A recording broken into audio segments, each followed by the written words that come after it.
আগামীকাল স্বৈরাচার শেখ হাসিনার বিরুদ্ধে দায়ের করা জুলাই গণহত্যা মামলার রায়ের দিন ধার্য করা হবে।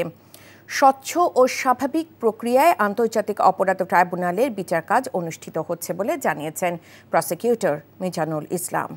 বিচারকে প্রশ্নবিদ্ধ করতে সরকারের বিরুদ্ধে প্রোপাগান্ডা চালাচ্ছে কার্যক্রম নিষিদ্ধ আওয়ামী লীগ। দুপুরে ট্রাইব্যুনাল প্রাঙ্গণে প্রেস ব্রিফিংয়ে সাংবাদিকদের প্রশ্নের জবাবে তিনি এসব কথা বলেন।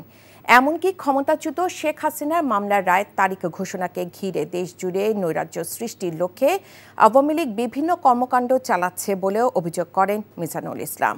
এদিকে চানখারপুলে ৬ জনকে হত্যার মামলায় আজ তদন্তকারী কর্মকর্তা সর্বশেষ সাক্ষী হিসেবে আংশিক সাক্ষ্য দিয়েছেন। বাকি সাক্ষ্য প্রদানের জন্য বৃহস্পতিবার পরবর্তী দিন ধার্য করা হয়েছে।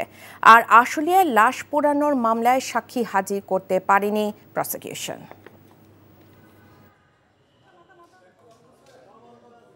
আমি নিঃসন্দেহে বলতে পারি যে স্বচ্ছ এবং স্বাভাবিক প্রক্রিয়ায় বিচার অনুষ্ঠিত হচ্ছে।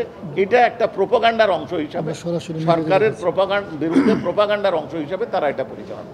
আমি থ্রেট টু জাস্টিস মনে করি না, তবে তারা এই বিচারকে বাধাগ্রস্ত করার জন্য এটা করছে, এটুকু বলতে পারি। এই মুহূর্তে ট্রাইব্যুনাল এলাকায় আছেন সহকর্মী আবির আহমেদ। সরাসরি চলে যাচ্ছি তার কাছে।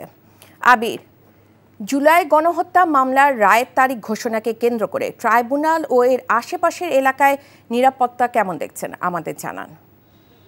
রাইকা, হাইকোর্ট এবং ট্রাইব্যুনালের আশেপাশের এলাকায় অতিরিক্ত পুলিশ মোতায়েন করা হয়েছে।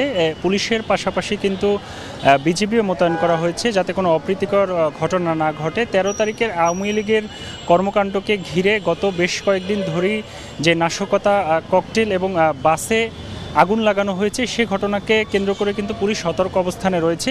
শুধু ট্রাইব্যুনালের এই আশেপাশের এলাকায় না, রাজধানীর গুরুত্বপূর্ণ যে পয়েন্টগুলো রয়েছে, যে মোড়গুলো রয়েছে, সেখানে কিন্তু অতিরিক্ত পুলিশ মোতায়েন করা হয়েছে এবং চেকপোস্ট রাখা হয়েছে। এই মুহূর্তে হাইকোর্টের যে এই জায়গাটা, এখানে কিন্তু কাউকে যেই এখানে ঢুকছেন সবাইকে এখানে তল্লাশি করা হচ্ছে।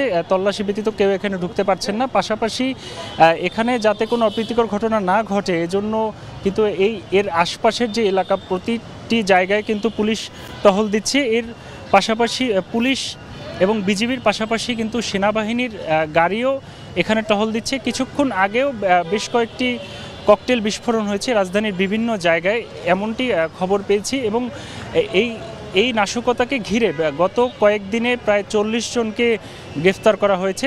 কিছুক্ষণ আগে এনসিপির কার্যালয়ের সামনে থেকে এনসিপি এর বিরুদ্ধে একটি প্রতিবাদ মিছিল বের করেছে এবং রাত ৯টায় কিন্তু ডাকসুর যারা নেতাকর্মী রয়েছেন এবং ঢাকা বিশ্ববিদ্যালয়ের যারা শিক্ষার্থী রয়েছেন তারাও কিন্তু এর বিরুদ্ধে নেমেছেন, অর্থাৎ যাতে কোনো অপ্রীতিকর ঘটনা কেউ না ঘটতে পারে, নাশকতা কেউ না করতে পারে। এর পাশাপাশি বিভিন্ন রাজনৈতিক দল যারা রয়েছেন তারাও কিন্তু মাঠে নেমেছেন এবং যাতে আওয়ামী লীগ ১৩ তারিখকে ঘিরে কোনো অপ্রীতিকর ঘটনা বা নাশকতার কর্মকাণ্ড যাতে না করতে পারে, এজন্য রাজনৈতিক দলগুলোও কিন্তু মাঠে নেমেছেন। এবং এই হাইকোর্ট এলাকাতে কিন্তু অতিরিক্ত নিরাপত্তা জোরদার করা হয়েছে। এখন পর্যন্ত এটাই ছিল সর্বশেষ। রাইকা, জানছিলাম ট্রাইব্যুনাল এলাকার নিরাপত্তা পরিস্থিতির খবর।